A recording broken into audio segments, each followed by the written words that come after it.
What's up, everybody? So today, one of the users in one of my comments sent me this video of Moriyama doing shadow uchikomis against a wall, and I thought it was absolutely brilliant. It does a great job of showing what the other video does when he was in competition, real live.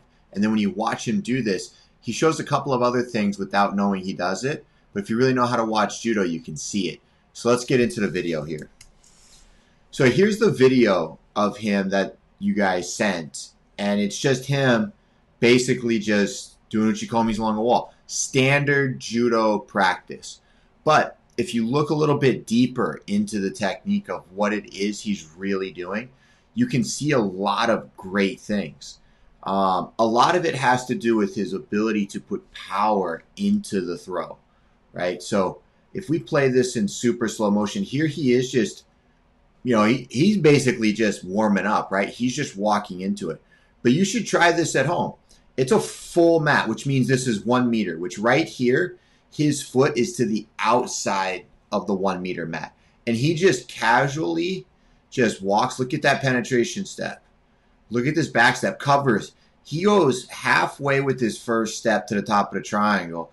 And then his penetration step is more than halfway across the mat. Look at that. He starts on the outside of the mat, casually walks, and then fits in.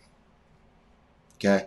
That's the first thing, just casually walking. And you'll notice that when you try that at home, a lot of you are going to have really tight hips, and it's going to be hard for you to create that type of rotation and that distance. And it's something that he's developed over years of just practicing the throw. I know I would feel extended. Even though I'm taller, I would feel a little bit extended with that type of footwork because I'm not used to it just yet. It would take a while of getting used to, but clearly it works, right? When you watch him in main competitions and stuff throwing people.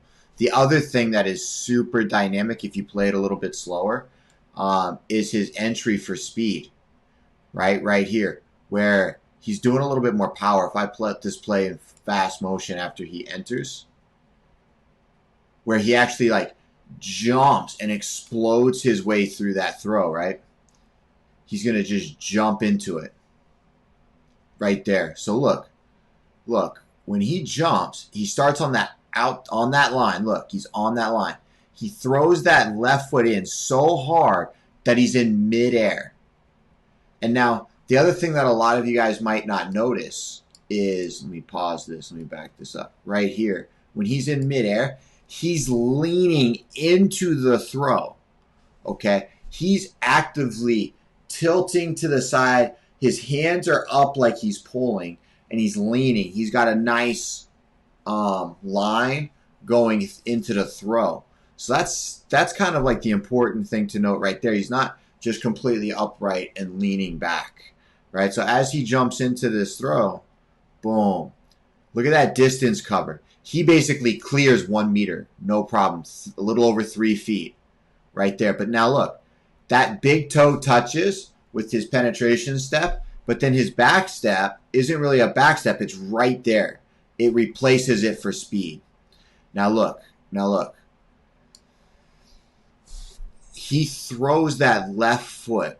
I've been trying to tell people this when I teach them, that your Uchi Mata and your Osoto, you have to swing that leg so hard that your actual plant leg should move, because that leg is swinging with so much upward momentum that it's going to carry your foot. Now look, his foot is perfectly planted, but as he throws his left leg straight into the ceiling, look at that plant leg move right there. See how it just shuffles?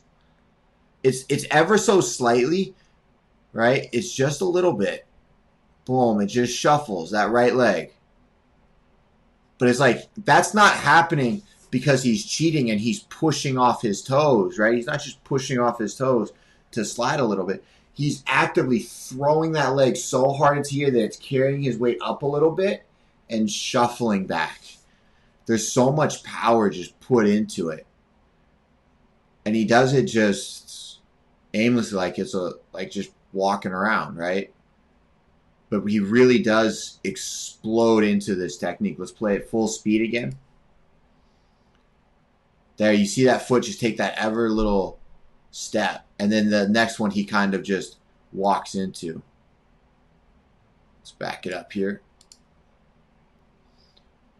Boom, jumps into it, and then he just kind of jumps into it again. Boom, you can just see that he's developing so much distance, so much power into this technique. It's absolutely ridiculous. Well, I hope you guys found that interesting, and hopefully I know everybody's going through this COVID situation right now, and I hope you guys can kind of practice this at home and look at what he's doing. You can just put some tape on the floor. I know Uchi Mata sells some that won't leave any residue on your hardwood or tile or anything like that. So you don't have to worry about it. But you can make just a 3.3 meter, 3.3 feet, lines on the ground, 1 meter, and then just practice. See if you could do it. Give yourself a goal of trying to get there and develop some real power in swinging that leg and seeing if you can get that foot to move where you can throw that back leg up really hard and gain some distance. So if you guys don't know, subscribe to the channel if you found this useful. If not, you can head to Travis Stevens Grappling for some virtual one-on-one coaching. But if you're looking for more judo and you're looking to learn, check out the next video coming up.